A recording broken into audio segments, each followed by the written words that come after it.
Quels sont les red flags à fuir absolument? Quelles questions poser et quelles informations récupérer pour bien faire son analyse ou encore comment bien mener la négociation? Salut, c'est Martin et aujourd'hui on fait une nouvelle vidéo avec Kevin, le cofondateur de Dot Market. Ils sont spécialistes de l'achat-vente de business en ligne et c'est toujours un plaisir de faire des vidéos avec Kevin. C'est la troisième maintenant, on a fait une première sur les étapes de vente d'une activité e-commerce. Puis une deuxième, on s'était positionné du côté vendeur et on a parlé des bonnes pratiques pour bien vendre son business. Et aujourd'hui, on fait sensiblement la même chose, mais on se positionne en tant qu'acheteur d'un business en ligne. Et pour cette vidéo, Kevin nous partage ses conseils pour bien gérer l'acquisition d'une activité en ligne et trouver les meilleures affaires. Allez, c'est parti. Dans la dernière vidéo, on a fait quelque chose d'un petit peu original en termes de création de contenu, c'est qu'on s'est intéressé à une partie qu'on laisse souvent de côté, les vendeurs, et comment ils ou elles peuvent se protéger dans la session de leur business. Aujourd'hui, on va revenir à des choses un petit peu plus classiques, comment vous, dans une position d'acheteur ou d'acheteuse, vous allez pouvoir vous protéger pour être sûr, ou en tout cas maximiser les chances de tomber sur des business qui valent le coup d'être étudiés et d'être rachetés.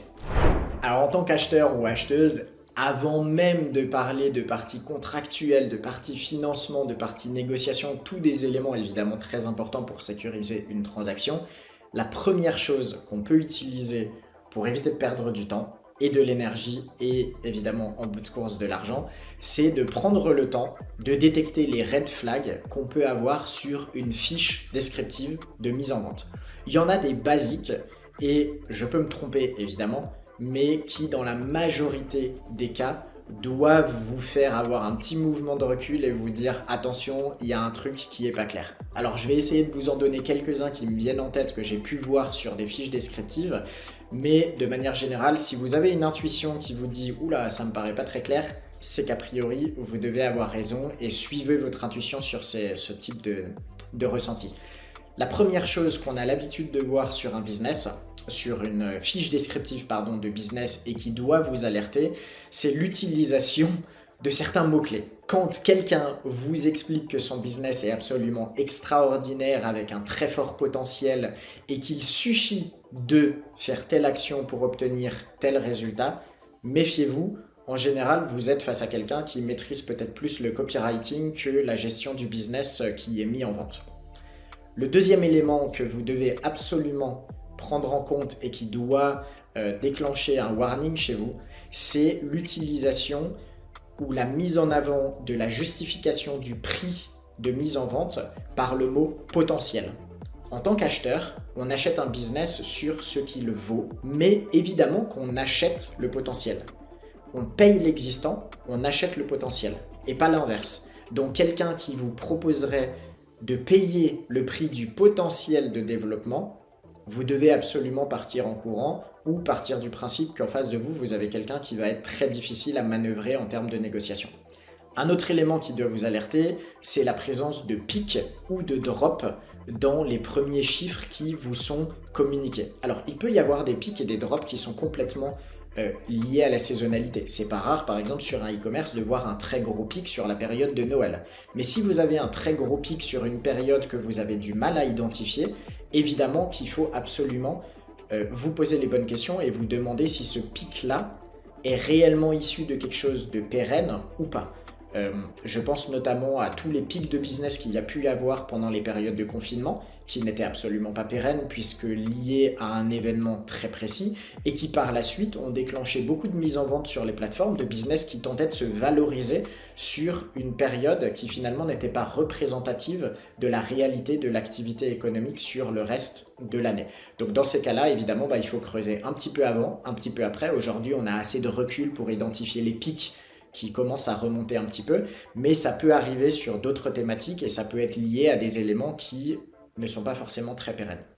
Un autre warning que j'ai l'habitude de voir et qui pour moi doit être un facteur de partez en courant, c'est quand vous lisez une fiche qui vous indique qu'il suffit de passer 4 heures par semaine parce que ce business est extrêmement passif et que dans les raisons de vente, vous avez quelqu'un qui va vous expliquer qu'il ou elle met en vente ce business parce qu'il ou elle n'a pas le temps de s'en occuper. En général, c'est deux choses qui ne vont pas ensemble et malheureusement, c'est souvent un petit élément qui, en creusant, vous allez vous rendre compte que soit le potentiel en question n'existe pas vraiment, soit les heures mises en avant par la personne pour développer le business, ces fameuses 3-4 heures de gestion, ne sont en réalité pas du tout 3-4 heures, mais peut-être 10, 15, 20 ou 30 heures de business nécessaires pour développer l'activité en question.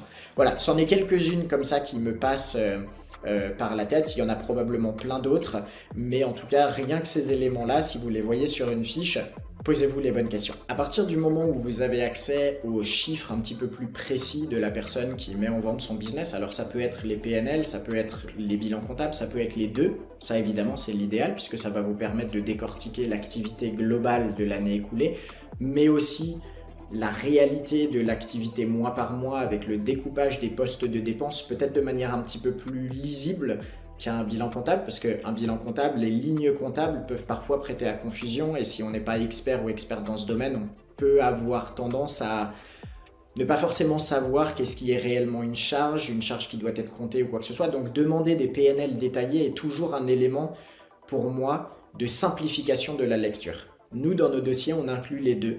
Les bilans comptables parce que les acheteurs ont besoin absolument, notamment s'il y a financement, de pouvoir présenter des documents justificatifs traditionnels, mais aussi les PNL pour pouvoir décortiquer avec des mots très simples qu'est-ce qui représente une charge, qu'est-ce qui représente une source de revenus et le découpage mois par mois.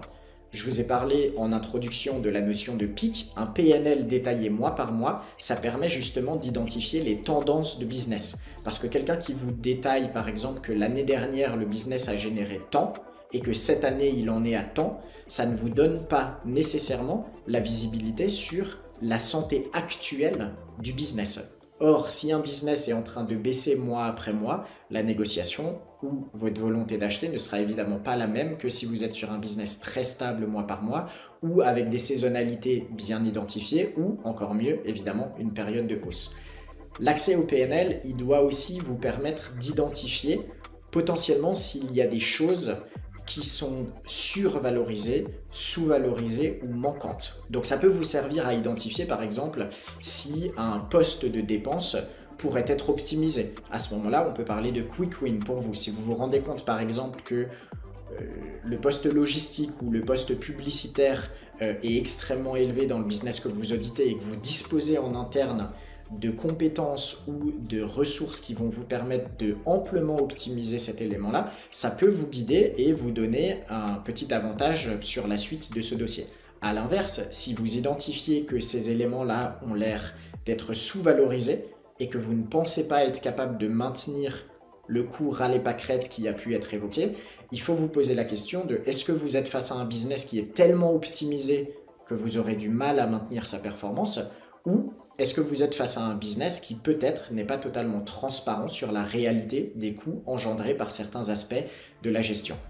Le pire des cas qui peut arriver, c'est d'identifier qu'il semble y avoir des coûts complètement manquants.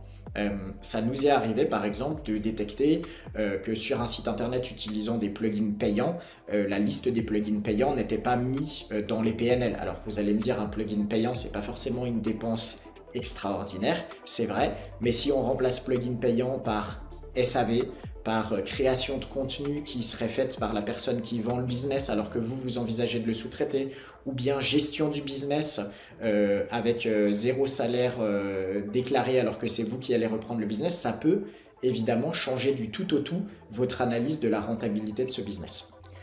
En tant qu'acheteur, pareil, on en a parlé dans la vidéo précédente sur le fait de parler pour le vendeur et de bien déterminer qui est l'acheteur en face. En tant qu'acheteur, vous devez faire la même chose avec les vendeurs. Prendre le temps de réaliser une visio et de faire parler la personne de son activité, de la santé de son activité actuelle et de sa vision de son business et de ce qu'il ou elle a envie de faire après la vente, c'est un excellent moyen de souvent collecter des informations qui évidemment n'étaient pas dans la fiche. Par exemple, si vous avez lu dans la fiche que la personne souhaite vendre son business pour passer à autre chose, ce qu'on voit assez souvent, qui est assez bateau, voilà, tout le monde finalement pourrait mettre « je vends pour passer à autre chose », c'est intéressant d'essayer de comprendre c'est quoi ce autre chose. Pourquoi décider de passer à autre chose et pourquoi maintenant.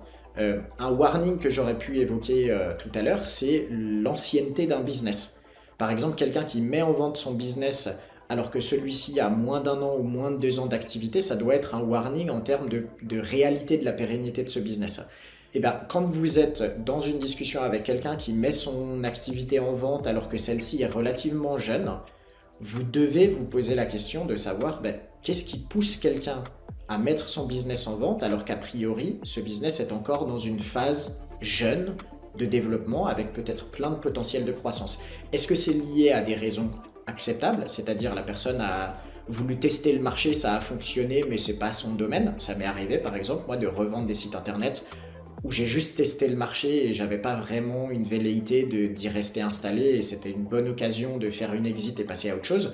Ou est-ce que c'est parce que finalement la personne s'est lancée sur le business, s'est rendu compte qu'il allait avoir d'énormes difficultés qui, oui ou non, seront reflétées dans ses tableaux PNL, et que finalement, cette personne souhaite faire une exit pour se débarrasser d'un projet qui ne serait pas aussi rentable sur la durée que ce qui est bien mis en avant sur la fiche. L'autre chose, c'est de déterminer, peut-être est-ce que la personne, elle part pour lancer un projet concurrent? Est-ce qu'elle part parce qu'elle a identifié qu'il y avait des problématiques juridiques dans sa thématique? Est-ce qu'elle part parce qu'on en a parlé, il y a des problèmes de rentabilité? En fait, plus vous allez pouvoir poser de questions, plus vous allez pouvoir comprendre qu'est-ce qui se cache réellement derrière ce business, et ça doit potentiellement vous donner soit des armes dans la négociation, soit des warnings qui doivent vous faire vous poser la question de savoir si c'est vraiment intéressant de creuser la discussion. Alors, des questions choc en tant qu'acheteur, souvent, c'est de réellement forcer, entre guillemets, la personne en face de vous à décortiquer la réalité du business aujourd'hui. Donc, qu'est-ce que c'était il y a quelques mois? Comment vous voyez le développement de ce business dans le futur? Passer par le passé, ça permet en général de mettre la personne en confiance, puisque une personne qui a développé un business, souvent aura beaucoup d'éléments à vous raconter sur qu'est-ce qui a été fait sur le business pour le lancer. Par contre, forcer la personne à se projeter dans le futur doit vous donner pas mal d'informations sur est-ce que cette personne a une vision du futur, ou est-ce que cette personne semble complètement bloquée sur le futur potentiel de son business. Un business sérieux vient en général avec une vision assez sérieuse. Donc si vous me demandez par exemple sur la majorité de mes business qu'est-ce que j'envisagerais de faire sur les prochains mois ou les prochaines années, je dois être en mesure de vous donner plein d'idées. Idées réalisables ou pas, on n'est pas là pour juger, mais je dois être en capacité de vous donner plein d'idées. Si j'ai aucune vision du développement de mon business, ça doit être un warning sur quelle est la réalité du potentiel de développement de cette activité et du coup, quel est le sérieux réel de la personne qui met en vente cette activité sans avoir de vision pour le futur. Ça, pour moi, c'est probablement la question qui fait le plus parler. C'est-à-dire que ça oblige la personne à se projeter et ça l'oblige à mettre sur la table un peu ses doutes aussi.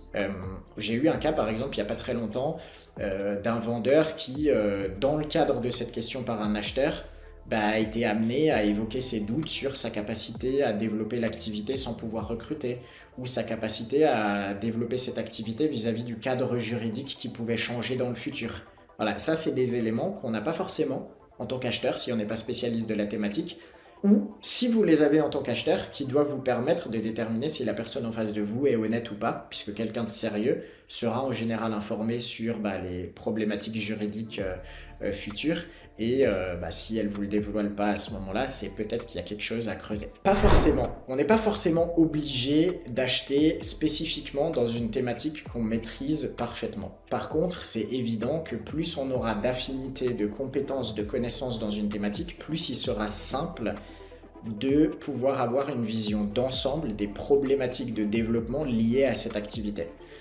C'est un peu moins vrai sur les sites de contenu. On en avait parlé dans la toute première vidéo. Pourquoi les sites de contenu se vendent en général plus rapidement et plus cher? C'est parce que tout le monde est plus ou moins capable de reprendre un site internet de contenu, de gérer la partie monétisation et de sous-traiter la partie création de contenu.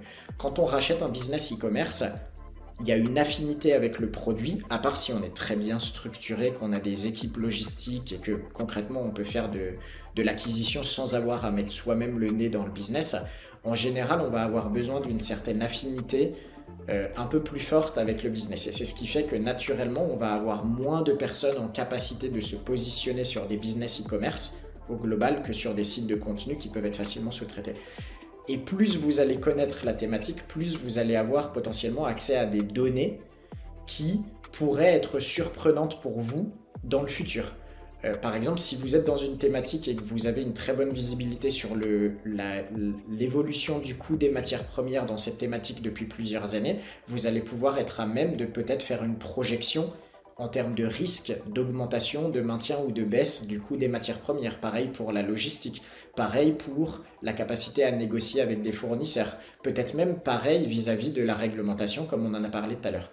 Si vous n'êtes absolument pas dans la thématique, le risque, évidemment, c'est de découvrir ces éléments-là un petit peu trop tard et d'avoir des mauvaises surprises. Alors, mauvaises surprises qui seront ou pas impactantes sur votre activité, mais mauvaises surprises qu'il vaut mieux éviter, évidemment. Ça peut être une bonne chose ou ça peut être une chose extrêmement négative. La première des choses à faire, c'est de vérifier si ce que la personne qui met en vente son business dit la réalité ou pas. C'est un petit peu comme le potentiel de développement évoqué tout à l'heure ou les heures de travail nécessaires pour développer une activité. Ce n'est pas parce que quelqu'un vous dit qu'il n'y a absolument aucune concurrence et un énorme potentiel de développement que c'est la réalité du marché. Et en général, ça prend pas beaucoup de temps, via une recherche Google, via des recherches très basiques finalement, de réaliser si vous êtes sur un marché qui dispose de concurrence ou pas. Si effectivement vous êtes sur un marché qui a zéro concurrence, à ce moment-là, il faut évidemment se poser la question de savoir s'il n'y a pas de concurrence parce que c'est un marché intouchable, s'il n'y a pas de concurrence parce que c'est un marché entre guillemets juridiquement difficile d'accès. Ça peut être le cas notamment dans la partie santé ou souvent dans la partie santé. On peut avoir la sensation de tomber sur une niche géniale, mais peut-être qu'en France, vous n'aurez pas le droit de faire des publicités sur cette thématique, que vous aurez besoin d'autorisation pour vendre des produits dans cette thématique, que vous aurez des contraintes juridiques extrêmement compliquées pour vendre ce produit, et ainsi de suite. Ou est-ce que c'est parce que ce produit n'est pas encore arrivé en France et à ce moment-là, pareil, question, est-ce qu'il n'est pas arrivé parce qu'il n'est pas adapté au marché ou est-ce qu'il n'est pas encore arrivé et vous avez évidemment à ce moment-là peut-être un gros marché à prendre. Tout ça, c'est du cas par cas, je ne vais pas pouvoir y répondre spécifiquement dans la vidéo, mais c'est des vraies questions que vous devez vous poser. Qu'on vous dise ou pas en fait qu'il y a de la concurrence, vous devez faire votre analyse de marché concurrentiel pour déterminer si vous êtes à même de lutter aujourd'hui et demain contre la concurrence actuelle et la future concurrence qui pourrait naître sur votre marché et de vous demander si vous serez capable de maintenir vos performances et ou de les augmenter. Si la réponse est non, probablement que vous avez déjà la réponse à est-ce que vous devriez acheter ce business ou pas. En tant qu'acheteur, l'objectif c'est d'avoir toutes les cartes en main pour être capable de formuler une offre qui est évidemment le maximum de chances d'être accepté par la personne qui met en vente son business. Du coup, soyons tout de suite honnêtes, ça exclut de faire des offres complètement au rabais sur des business qui ont été valorisés au juste prix. Ça, c'est assez terrible en tant qu'acheteur et c'est un élément qu'on avait évoqué dans une formation qu'on avait tournée à l'époque, la notion de réputation acheteur. Il faut savoir que sur le marché, on peut avoir la sensation d'être anonyme derrière son écran, mais une réputation acheteur, ça se bâtit.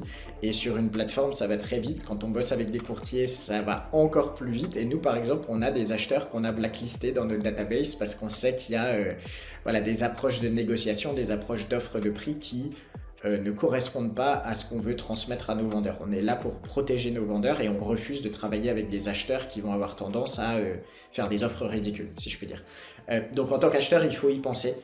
Travailler sa réputation acheteur, avoir l'air sérieux, c'est aussi un atout pour gagner des offres sur un marché où potentiellement vous allez avoir plusieurs autres personnes qui vont se positionner sur le business que vous étudiez. Maintenant, pour vous protéger, il faut évidemment passer par une phase d'audit complet. Audit complet qui doit vous permettre d'accéder à l'intégralité des données financières, techniques, analytiques sur le business. L'objectif étant à ce moment-là de pouvoir faire une offre ou confirmer une offre. On en a parlé dans la vidéo vendeur.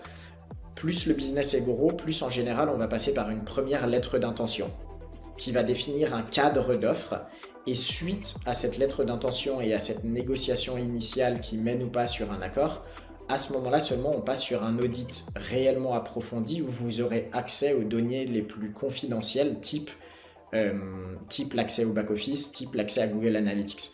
Sur des business plus petits, c'est tout à fait standard de les demander assez tôt pour être capable de formuler une offre précise, puisqu'on va, entre guillemets sauter une étape administrative, et si vous vendez un business à 10-15 000 euros, on va pas en général s'enquiquiner avec plein d'étapes administratives qui peuvent coûter cher si vous les faites en direct, puisque faire rédiger une LOI, faire rédiger un contrat, etc., ça a des coûts quand on passe en direct et qu'on passe par un avocat.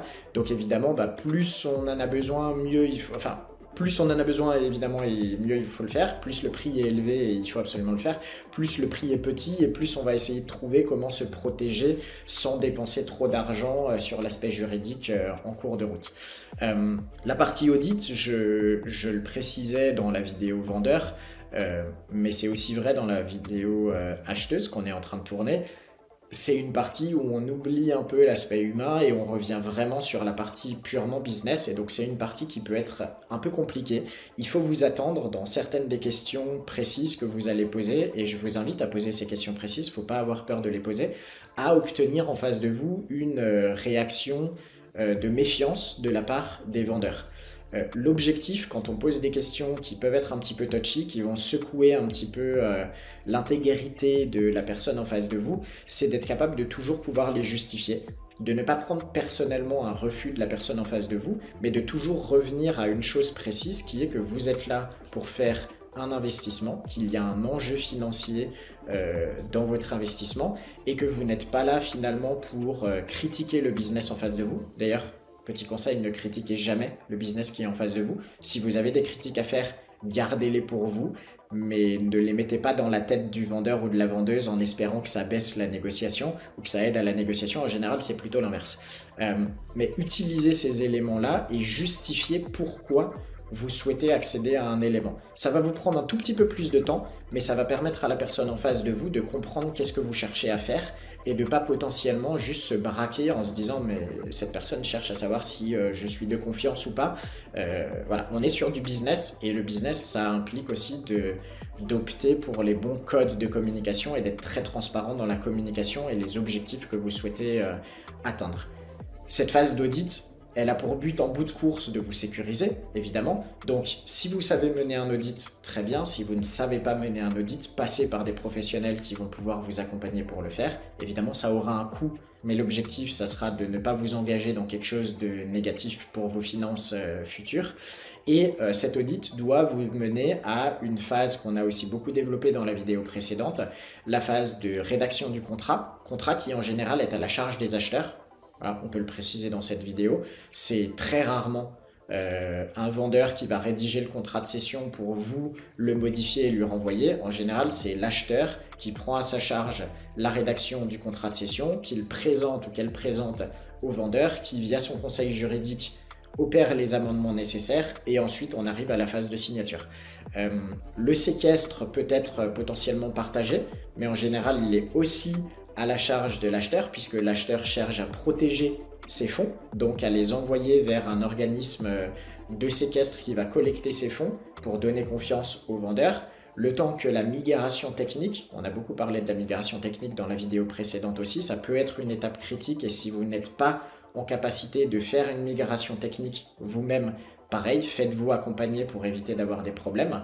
Et une fois seulement que cette migration technique a été faite de manière complète et sécurisée, les fonds seront débloqués et rapatriés chez le vendeur. La partie dans laquelle on a potentiellement rapidement tendance à être un petit peu perdu, où on n'ose pas mettre trop de choses parce qu'on ne veut pas faire trop d'aller-retour avec son avocat, ou on ne veut pas faire trop d'aller-retour avec les vendeurs, ou on ne veut pas brusquer les vendeurs, c'est la rédaction du contrat et de toutes les clauses qu'on peut avoir en tête. En fait, si vous avez des choses qui vous tiennent à cœur dans le contrat, c'est bien de les dire le plus tôt possible. Si possible, même avant le contrat.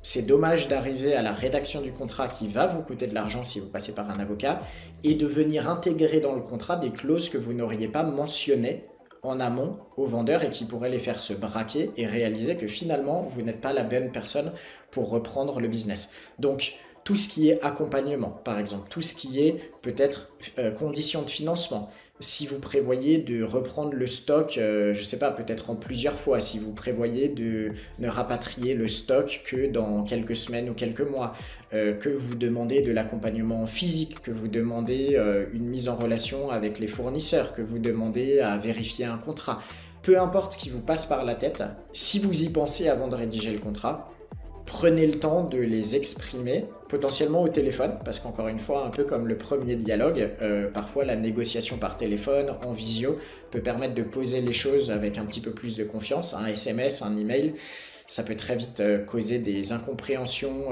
surtout dans cette période un petit peu stressante, puisque vous êtes dans la période d'audit, vous posez beaucoup de questions qui peuvent déstabiliser votre interlocuteur ou interlocutrice, et à la fin, vous arrivez avec des conditions en plus à poser pour arriver au contrat. Moi, je recommande évidemment cette partie-là de la faire de nouveau au téléphone et en visio pour pouvoir bien choisir vos mots, avoir les réactions un petit peu de la personne en face et de pouvoir trouver les compromis en direct, puis ensuite de les remettre par écrit. Mais voilà, c'est peut-être la partie où on a l'habitude de voir un peu des problématiques. Bien définir l'accompagnement. On a déjà vu des cas où voilà, le site est migré, puis ensuite la personne qui a racheté le site réalise qu'il ou elle aurait besoin d'être un petit peu plus formé et le demande au vendeur qui n'avait pas du tout prévu d'accompagner pendant un mois. C'est bien d'avoir ces choses-là en amont, ça permet d'éviter les mauvaises surprises et surtout d'éviter un refus d'accompagnement qui légalement n'est pas obligatoire, au-delà de ce qui est marqué dans le contrat. Donc voilà, bien réfléchir à ça.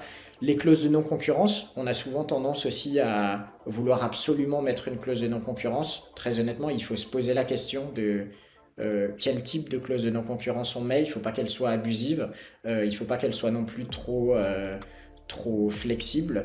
Ça vaut le coup de se poser la question et là pareil de bien comprendre quels sont les projets futurs de la personne qui met en vente son business pour choisir le bon degré de flexibilité ou de stricteté, je sais pas si on dit ça, mais du business, quoi, de la clause de non-concurrence, parce que ça peut être un élément bloquant, hein. Si vous dites à quelqu'un que vous lancez plus jamais un e-commerce, c'est pas la même chose que de dire vous ne lancez plus un e-commerce dans telle thématique, sur telle durée et avec tel fournisseur. Donc voilà, c'est des petites choses à peaufiner, mais qui peuvent permettre le moment venu aussi d'éviter de froisser la personne qui est en face de vous.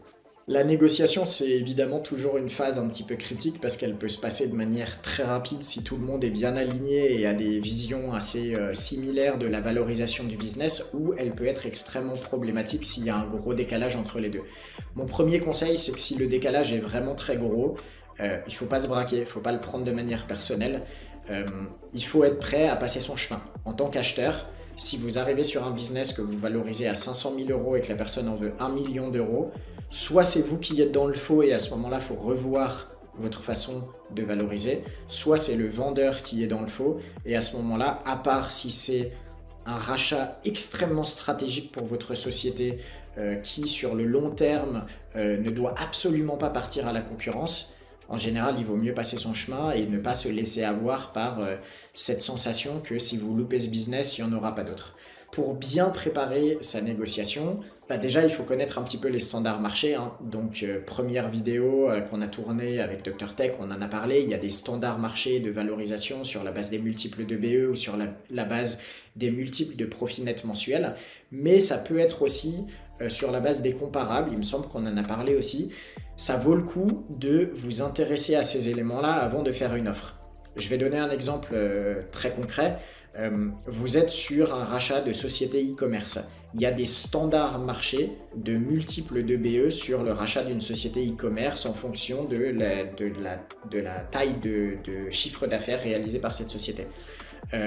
Mais si à un instant T, vous êtes dans une année où plusieurs concurrents du business que vous visez ont été rachetés à des prix plus élevés que les standards marchés, votre stratégie de négociation basée sur les standards marchés ne sera plus valable et vous devrez, pour être pris au sérieux par les vendeurs, basculer sur une méthode des comparables. Donc ça vaut le coup aussi de le faire en amont, d'étudier ce qu'il se fait sur le marché pour ne pas avoir des œillères ou ne pas avoir un angle mort sur la réalité du prix de vente de certains sites concurrents à celui auquel vous vous intéressez, et ne pas venir faire une offre par exemple qui serait complètement décorrélée de la valeur actuelle des business sur ce marché. Donc plus vous serez éduqué, plus vous serez à même aussi de défendre le prix d'achat que vous allez proposer, et plus votre thèse d'investissement sera précise, et mieux vous connaîtrez la thématique, plus vous serez aussi à même de défendre votre négociation. On en a parlé tout à l'heure, si par exemple vous êtes au courant de futures réglementations, de futures augmentations de prix sur les matières premières, sur les stockages, etc., vous serez à même de pouvoir les utiliser en montrant à la personne qui vend son business que vous êtes très bien informé et que vous êtes donc capable de faire des projections, et ça vous aidera à justifier une offre qui peut-être est en dessous de ce que la personne en face de vous attend. C'est vrai que quand on a une réputation acheteuse, qu'elle soit bonne ou mauvaise, qu'elle soit qu'on a beaucoup d'argent ou qu'on n'a pas beaucoup d'argent, ça peut influencer de manière positive ou négative la négociation. Après, par expérience, les fonds d'investissement qui ont potentiellement beaucoup d'argent sont aussi très intelligents sur les offres qu'ils ou elles vont formuler. Et donc, finalement, ça peut arriver de tomber sur un vendeur qui souhaite doubler le prix parce que c'est un tel qui vient se positionner. Le fait est que ça ne fonctionne pas. Donc, en tant qu'acheteur, c'est vrai que ça peut être gênant d'arriver dans une position où on vient d'annoncer une énorme levée de fonds, parce qu'on peut tomber sur un vendeur qui va dire « mais vous venez de lever des fonds, etc. » Il ne faut pas se laisser influencer. Tout vendeur sérieux sait qu'il y a une grosse différence entre le fait d'avoir du cash et de payer le juste prix. Par contre, c'est certain que si vous venez de lever des fonds, si vous avez beaucoup d'argent et que vous faites une offre radine, vous allez vous prendre dans la face que votre offre, elle est encore pire que si vous n'aviez pas cette réputation d'avoir de l'argent. Donc là-dessus, il y a une façon, je ne vais pas dire assez simple de résoudre le problème, mais, et je ne veux pas par là faire la publicité de Dotmarket, mais j'ai la sensation que quand on est un acheteur qui a des fonds, le fait de passer par un tiers de confiance peut aussi résoudre cette problématique d'obtention du prix juste. Nous, on le voit par exemple avec des groupes médias qui décident de passer par nous alors qu'ils pourraient absolument très bien gérer cette négociation en direct avec les vendeurs, mais qui passent par Dotmarket spécifiquement pour garantir qu'on va faire ce rôle d'éducation auprès des vendeurs pour obtenir un accord sur un prix de vente qui soit juste vis-à-vis du marché et ensuite organiser la mise en relation. Et nous, étant donné que les offres qu'on présente ne sont pas forcément directement publiques, c'est-à-dire que ça peut nous arriver d'aller voir un vendeur et de lui dire écoute, on a une offre, je sais pas moi, à 500 000 € dans telles conditions, sans forcément dire exactement qui s'est positionné ou sans donner tous les détails, ça nous permet de cadrer cette négociation et de faire entendre au vendeur que voilà, si on a validé ensemble que son business valait 500 000 €, s'il ou elle décide du jour au lendemain de le passer à 750 000 sous prétexte qu'on a présenté à un acheteur qui a des fonds, ça ne va pas se passer correctement. On a un mandat, on a cadré une fourchette de prix, voilà, on est là finalement pour obtenir ce tiers de confiance. Et ça, on l'observe avec certains acheteurs. Et on a déjà eu le cas sur des dossiers de négociation qui ne se sont pas bien passés entre acheteurs et vendeurs et qu'on a réussi à résoudre derrière en faisant rentrer le mandat chez nous parce que on a cadré, éduqué et amené l'offre de manière, entre guillemets, je ne vais pas dire plus professionnelle parce que ce serait péjoratif, mais on a éliminé finalement cette notion de tiens, je vais essayer de tirer les prix vers le haut parce qu'en face de moi, il y a quelqu'un qui a de l'argent. Le métier d'acheteur de business, c'est un métier qui se travaille. Dans la vidéo vente, on a vu qu'en tant que vendeur ou vendeuse, il était important de se préparer à la mise en vente. Et plus il y aura un terrain préparé, plus ce sera simple le moment venu de défendre son business face à des acheteurs et des acheteuses. C'est la même chose pour vous. En tant qu'acheteur ou en tant qu'acheteuse, vous devez au maximum préparer votre processus d'achat. Et le processus d'achat, ça se prépare en général avec ce qu'on appelle une thèse d'investissement. La thèse d'investissement, elle vous force à vous poser des questions sur votre budget, le type de business que vous recherchez, le nombre d'heures que vous souhaitez passer sur une activité, les canaux d'acquisition utilisés, les éléments de formation sur lesquels vous êtes prêt à faire des compromis ou pas. Il y a plein de questions. On pourra partager aussi un document de rédaction de thèse d'investissement. Mais plus vous serez clair sur votre thèse d'investissement, plus vous serez à même de filtrer les business qui n'y correspondent pas. Parce que si on devait conclure sur quelque chose, ce serait probablement de dire que des business à vendre, il y en a plein. Par moment, il y en a plus. par moment il y en a moins. Des fois on peut avoir la sensation de tomber sur une perle, mais il faut pas se laisser avoir par le syndrome de l'objet brillant. C'est pas parce qu'un business a l'air joli qu'on doit absolument se jeter dessus. Vous devez avoir en tête quels sont les éléments que vous recherchez pour vous. Et le meilleur exemple que je puisse vous donner, c'est un business qui serait extrêmement rentable, par exemple, qui serait 2 fois au niveau de rentabilité que vous aviez en tête, mais qui tourne exclusivement en publicité Facebook, alors que vous vous êtes noté dans vos tests d'investissement de ne pas racheter un business tournant sur de la publicité Facebook. C'est pas un business pour vous. Il aura beau être très excitant d'un point de vue rentabilité, vous ne devriez pas vous positionner là-dessus. Et le meilleur moyen de filtrer, c'est d'avoir cette thèse d'investissement et de reprendre ces petites cases et de cocher est-ce que le business correspond à ce que je me suis fixé en termes de budget, en termes de financement, en termes de canaux d'acquisition, etc. Et plus vous aurez ça, plus vous renforcerez aussi votre position de négociation le moment venu, puisque vous saurez ce sur quoi vous serez capable de négocier ou pas, et ce sur quoi vous devrez absolument faire très attention. Donc voilà, thèse d'investissement, préparez-la, ça vous aidera à gagner du temps et à filtrer au maximum les business pour trouver celui qui vous correspondra le mieux.